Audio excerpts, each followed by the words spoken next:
Police প্রশাসন আধিকারিক মিলেমিশে তথ্য প্রমাণ লোপাট করেছে। সিবিআই উচিত এদের প্রত্যেককে গ্রেপ্তার করে বা ডেকে জিজ্ঞাসাবাদ করে প্রকৃত তথ্য কি তা মানুষের কাছে প্রকাশ করা। কারণ যেদিনই মমতা ব্যানার্জি বলেছিল যে রবিবারের মধ্যে সব ফয়সালা করে দেবো, আর 4টে দিন, আমি সেদিনকে বলেছিলাম যে অপারেশন ধামাচাপা শুরু হয়ে গেছে। মনে করে দেখো, আমি সেদিনই বলেছিলাম অপারেশন ধামাচাপা শুরু হয়ে গেছে। তিনি আরেকটু সময় চাইছেন। সেই সময়টা না পাওয়ার জন্যই কিন্তু তাকে 14 তারিখে হামলা করতে হলো।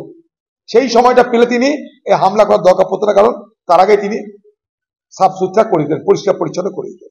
এবং সেদিন আমি বলেছিলাম, আমার আশঙ্কা প্রকাশ করেছিলাম যে অপারেশন ধামাচাপা অর্থাৎ তথ্য প্রমাণ লোপাট করা খেলা শুরু হয়ে গেছে। নাহলে কমিশনার এক কথা বলে, দিদি এক কথা বলে, নেতা এক কথা বলে, মুখপাত্র এক কথা বলে, কি করে সম্ভব? প্রিন্সিপাল এক কথা বলে, হাসপাতালের ডাক্তার এক কথা বলে, ফরেন্সিক এক কথা বলে, মানুষ এক কথা বলে। কেন এরকম হচ্ছে? এগুলো হচ্ছে তার একটাই কারণ, যে সমস্ত বিষয়টাকে ঘোলা করে এই তদন্তটাকে মানুষের মন থেকে মুছে দাও।